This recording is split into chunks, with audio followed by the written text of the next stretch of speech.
제가 얼마 전에 차를 마셨는데 그 차가 너무 맛있는 거예요. 너무 맛있어서 마음속에서 그 심금을 울린다라고 하잖아요. 그런 아름다운 음악 소리가 들리는 거, 차를 마시는데. 그래서 오늘도 이렇게 차를 마시러 나왔습니다.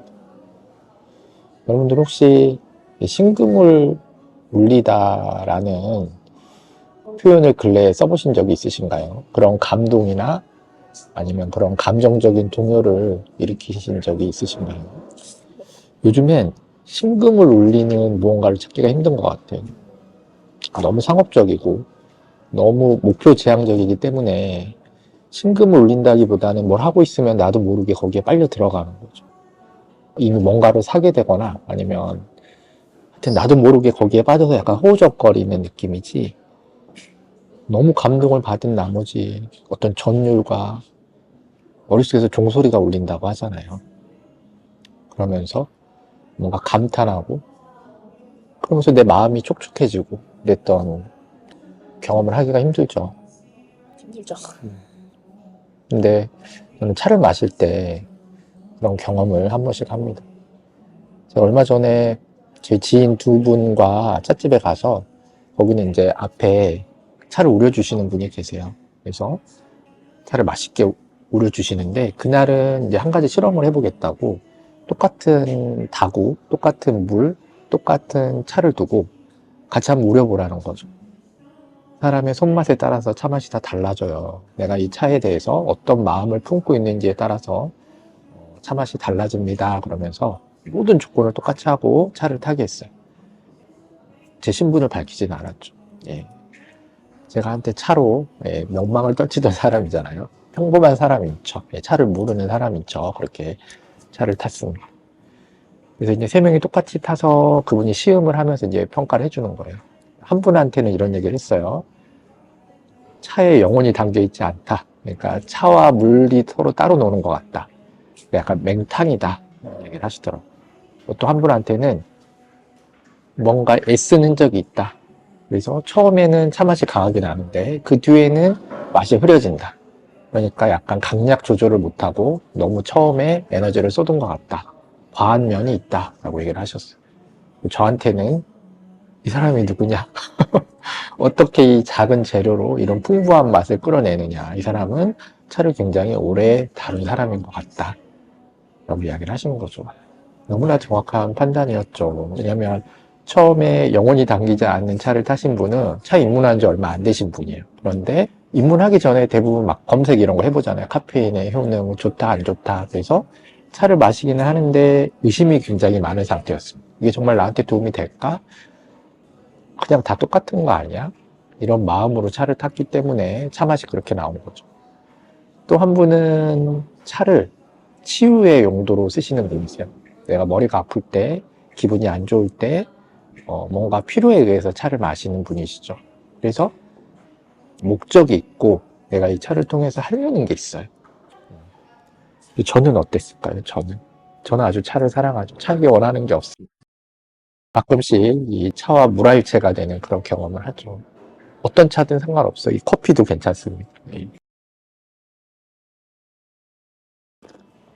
원래 커피 안 드시잖아요.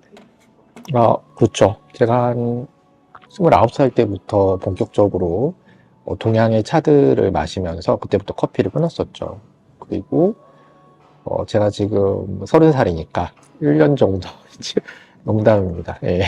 거의 한 18년, 19년 정도 커피를 거의 안 마시다가 작년부터 너무 편협한 차 생활을 하면 안 되겠다. 그래서 마시지 않던 커피를 마시기 시작했는데 너무 이 세계가 넓고 맛있는 거예요. 그래서 최근에는 다양한 커피를 섭렵하고 있습니다. 오늘 이 커피도 되게 맛있는 것 같아요. 특히 오늘처럼 약간 날이 흐릿하면서 습도가 높은 듯 높지 않고 그래서 뭔가 울적한 날에는 이런 커피가 너무 맛있죠. 이 커피 이름이 뭐였죠? 카라멜 마키아.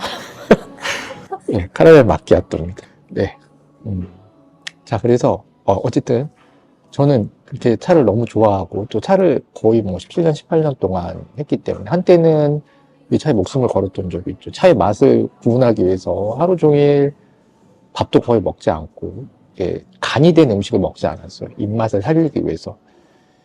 그러면서 어쨌든 차를 되게 사랑하게 됐죠.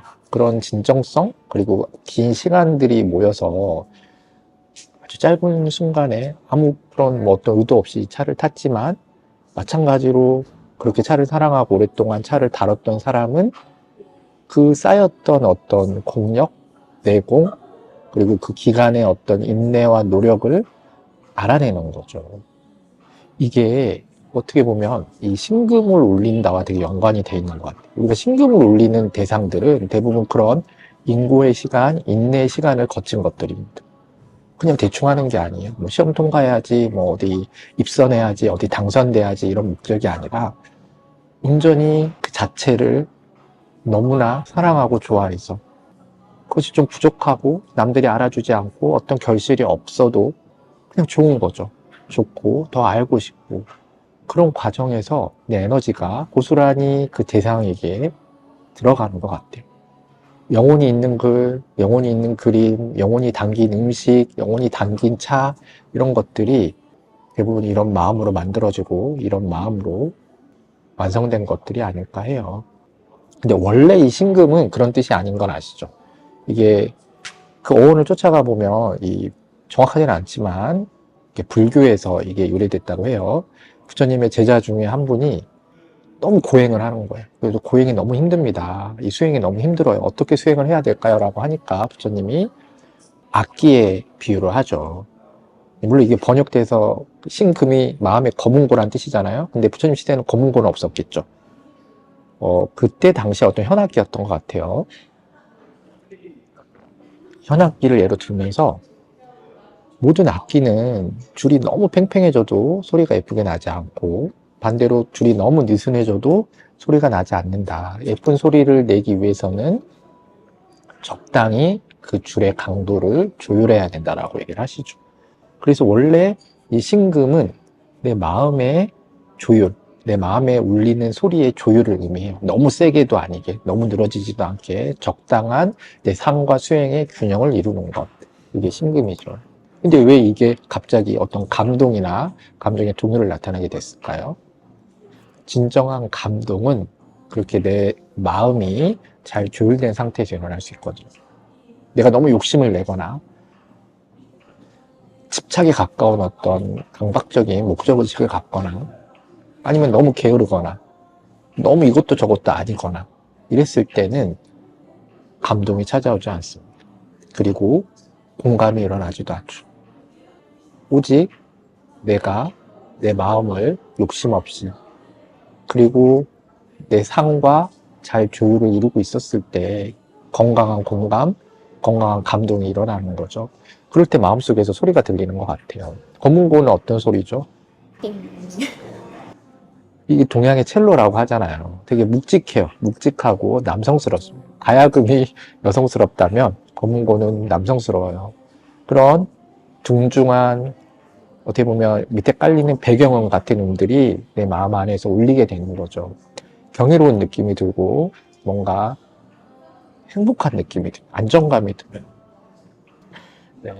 어쨌든 그래서 저는 좀 이런 이야기를 드리고 싶어요.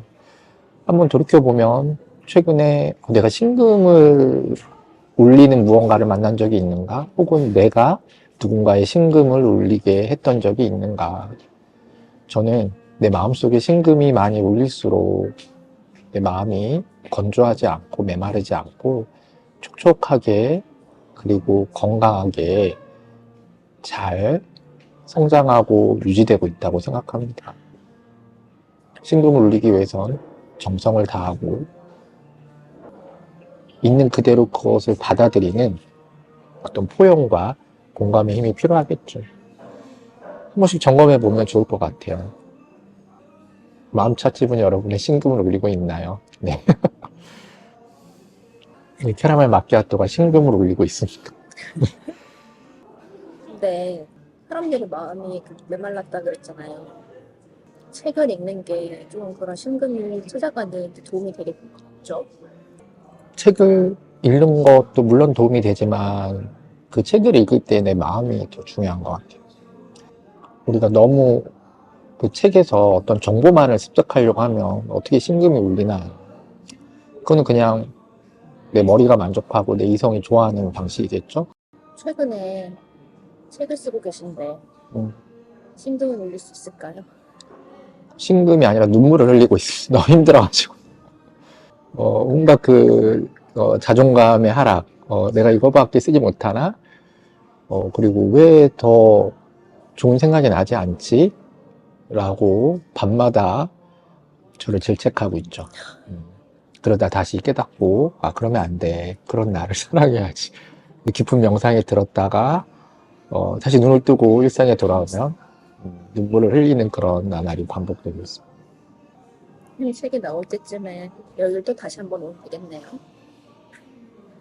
여기가 이제 새로 나온 책들을 많이 전시해 주는 곳이잖아요. 이곳에도 제 책이 걸리겠죠.